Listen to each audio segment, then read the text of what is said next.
Bismillahirrahmanirrahim. Assalamualaikum warahmatullahi wabarakatuh.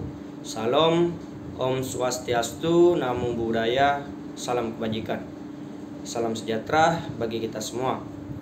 Pertama-tama, marilah kita panjatkan puja dan puji syukur atas kehadirat Allah Subhanahu wa taala yang telah melimpahkan rahmat dan hidayahnya sehingga kita masih bisa melakukan aktivitas sehari-hari serta melaksanakan kegiatan pembelajaran secara online ataupun daring. Terlepas dari itu semua, semoga pandemi segera berlalu.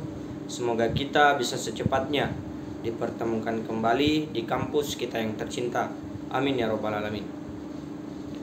Salawat serta salam tak lupa juga kita kirimkan atas junjungan kita, yakni Nabiullah Muhammad Sallallahu Alaihi Wasallam, Nabi yang telah membawa kita dari alam gelap gulita menuju alam terang benderang seperti saat ini.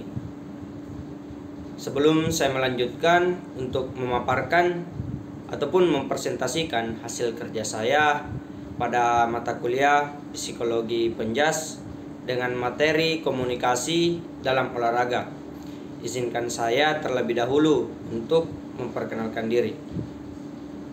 Perkenalkan, nama saya Andi Muhammad Alif Rakasiwi, NIM 1931041122 dari kelas Penjaskes Rek D angkatan 2019. Prodi Pendidikan Jasmani, Kesehatan dan Rekreasi. Adapun yang pertama yang akan saya jelaskan yaitu definisi komunikasi. Komunikasi adalah proses penyampaian pesan dari penyampaian pesan ke penerima pesan melalui audio atau visual, seperti itu. Kemudian selanjutnya ada proses-proses komunikasi. Proses komunikasi dapat diartikan sebagai transfer informasi atau pesan dari pengirim pesan sebagai komunikator kepada penerima sebagai komunikasi, seperti itu. Kemudian selanjutnya ada tujuan komunikasi itu sendiri. Dalam proses komunikasi tersebut bertujuan untuk mencapai saling pengertian atau biasa disebut dengan mutual understanding antara kedua belah pihak yang terlibat dalam proses komunikasi, seperti itu. Kemudian dilanjutkan pada jenis-jenis komunikasi. Yang pertama yaitu komunikasi verbal atau dengan kata-kata.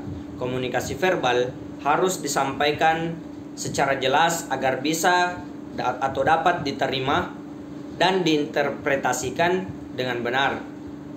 Dampak pesan akan bergantung pada siapa yang menerima dan apa yang mau diambil dalam waktu itu. Parcel dan Kaplan pada tahun 1995. Yang kedua, komunikasi nonverbal atau bahasa tubuh. Komunikasi nonverbal adalah penyampaian pesan tanpa kata-kata, dan komunikasi nonverbal memberikan arti pada komunikasi verbal, seperti itu.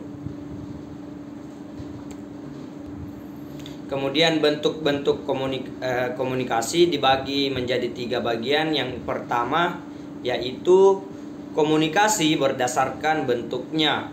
Yang kedua, komunikasi berdasarkan besar sasarannya. Yang ketiga, komunikasi berdasarkan arah pesan, seperti itu.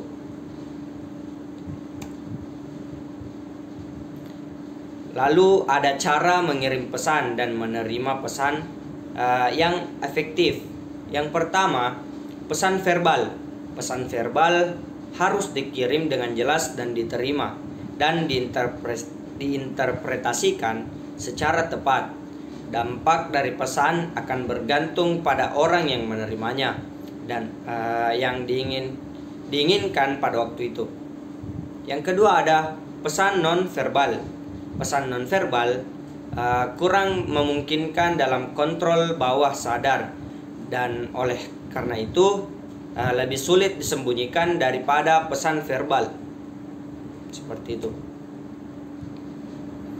Lalu selanjutnya adapun yaitu gangguan komunikasi, kegagalan dalam mengirim pesan.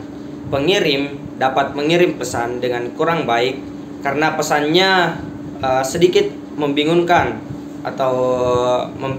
seperti itu. Pesan yang tidak konsisten juga menyebabkan kegagalan terjadinya suatu komunikasi seperti itu. Kemudian kegagalan penerimaan pesan. Penerimaan menyebabkan berbagai masalah ketika gagal mendengar. Sebagai contoh, guru dapat menyampaikan informasi sangat baik, akan tetapi jika para siswanya melihat keluar jendela atau memiliki pemikiran tentang pesta, maka komunikasi tersebut akan terputus seperti itu. Ya, mungkin cukup sekian yang bisa saya sampaikan. Lebih dan kurangnya mohon dimaafkan. Wassalamualaikum warahmatullahi wabarakatuh.